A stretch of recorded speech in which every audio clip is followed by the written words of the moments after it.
Good morning and welcome to my channel. It's Michelle over at Hesketh Emporium and the website is heskethemporium.com. I'm going to have a chat to you today about this Brother vintage sewing machine. Somebody has asked me how you wind the bobbin on the machine. I don't know the exact model, number and name on this machine, but from its design and the way it looks, its appearance, I would imagine it's from the 50s or 60s.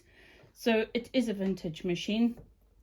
It's electric, and I'm going to show you how to wind a bobbin on this particular machine, but I think you'll find a lot of the machines of this era use a similar method, so you can probably use it for that. First thing to do is have your power switched on. Obviously you need some thread, and you take your thread out of your machine and you remove your bobbin from the bobbin case or bobbin race over here. So this plate opens and you reach inside, pull the little tab towards you, and you pull the bobbin out like that. That's the little tab there. And the reason for that is if you let that go, your bobbin will fall out. But if you hold that, there's a little spring inside there, which is clearly not working brilliantly, but it will, to some extent, keep your bobbin in place. Now, one thing I wanted to say to you, I'll just remove the little bit of thread that I've tested on here. When you get a machine, a lot of people will put one color bobbin thread over the other. I don't recommend that. It's one of the most frustrating things when you start a sewing project and you assume you have a full bobbin and you get a few stitches in or a few seams in and you suddenly run out of bobbin and you don't understand why. So you take it out and, oh, look at that, there's a different color on the spool, and you repeat the exercise and another color. When I get a vintage machine, the first thing I always do is hold the bobbin in my hand and wind off any of the thread that's still on the spool. I know it may seem wasteful, but you don't know how old this thread is. It may be stretched, it may be worn, it could just be so old that it just breaks constantly, and that is such a bad sewing experience that you're better off getting rid of that and using some decent thread. Now, the one that I recommend to everybody in my sewing group is Gutermann. The Mara is the cheaper version of the Gutermann, but it's a very good thread. And any of the other well-known brands like Madeira. Gosh, they've all eluded me. But anyway, there's a lot of really well-known brands out there that you can use. Please don't buy really cheap thread from a market stall where it's like 50p a roll, because you know for a fact that it's going to be really cheap. This is a Silco that I've got here, and that's another really good brand. First of all, pop your new thread onto here. I like my thread to unreel this direction, so I've got it down here so that the thread is coming off nearer the machine rather than coming off from that side of the machine. Before I show you how to thread this machine would have originally come only with metal bobbins, and they're absolutely fab because they will probably last a lifetime unless they get left somewhere where they are stepped on and bend or they get rusted. But you can use plastic ones, but please be aware that all bobbins are not the same. Every type of machine uses a different size bobbin, and it's really important that you compare the height of your bobbin, that it's exactly the same, and also how wide your bobbin is. So that's what I do. I place them on top of each other. Generally, that's an easy way for you to check if it'll work. Even if it's for a different brand of machine, as long as the size is the same, they will work. Now, on this little machine, you'll see that there's a groove in the bobbin on the side of the bobbin here. And that has a very good reason for that. So whatever machine's bobbin you use, make sure you've got a dimple in there going into the spindle where the spindle attaches. And that's because on this little plate here, there is a little pin I'm going to try and get you a bit closer so I can show you. There is a little pin on here. Let's see, you can just see it there. And that pin engages with the little groove in this bobbin. So it engages in there, and that's what that's for. If the bobbin you choose does not engage with that, it won't wind. So let me put this back down and I can show you how to do that. So a couple of things: make sure that the bobbin is the correct size, the correct height, and that it has a dimple in the side which will engage. And you can put that on here and you'll see straight away that it actually sits flush with this. And when I press this down, that bar engages. So there you go. I'll just lift it back up so you can see that again. Put the bobbin on there. It's engaged with that little spindle and it turns. And when I push this down, that little plate engages. And what that little thing is there, that tab is for, over there, is to stop the bobbin winding when it gets full. So if you want to undo it, you just simply lift that up and it disengages this rubber ring which connects to the side of your wheel here, and that's what makes your bobbin actually turn. So let's get this one threaded up and show you how it works. So here we are. I'm going to take my bobbin back off.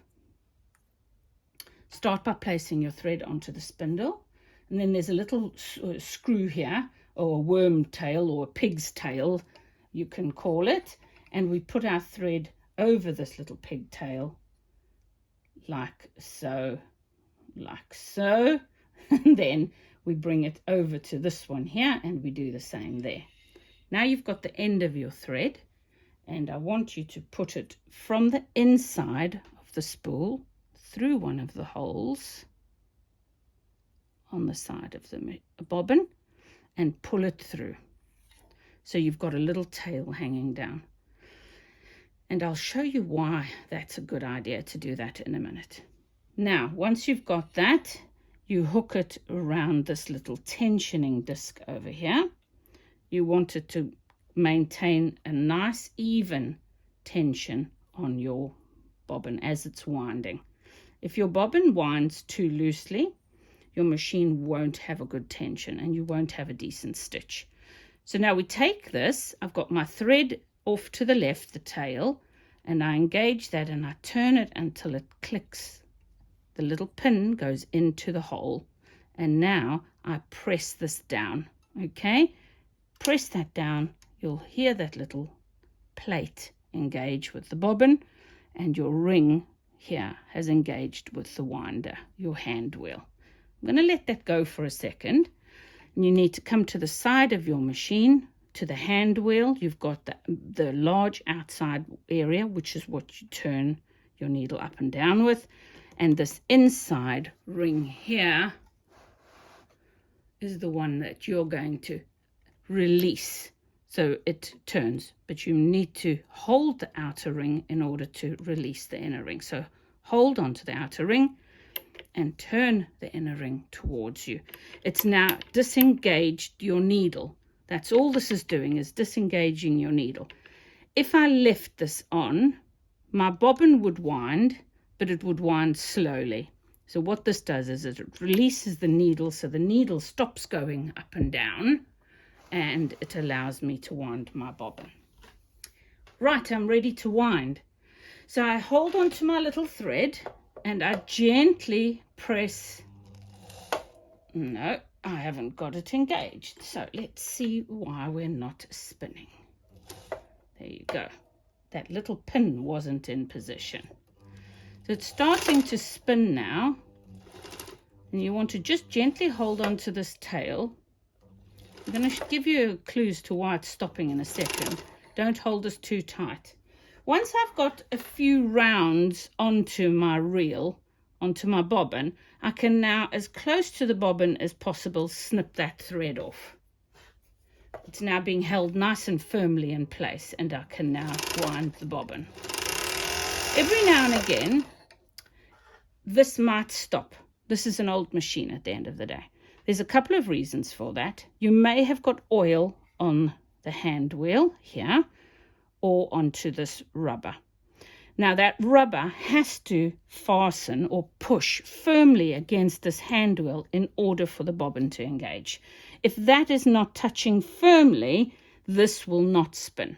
So that's the first thing to check.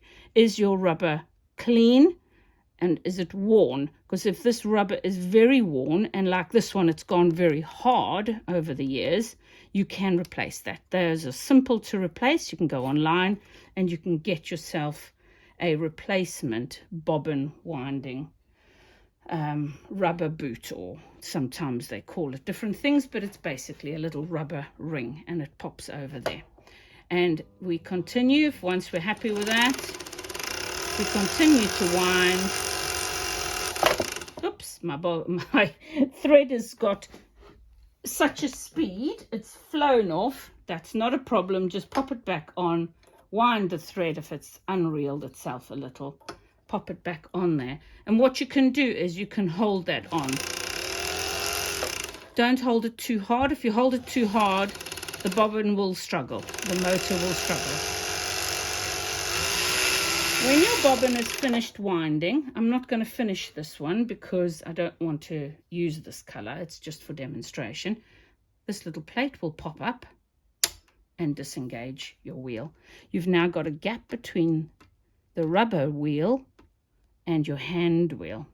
So now you tighten this back up again. So you hold your hand wheel and you tighten this one back towards the back of the machine. And now your needle is back engaged again and your needle starts going up and down. You now have your bobbin wound. You snip off your thread.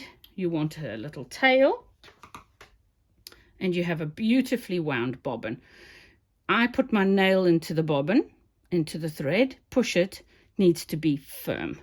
If this is very squishy or bouncy, it means your tension on here is not good enough. And when you use it in your machine, you're definitely going to have troubles with your tension.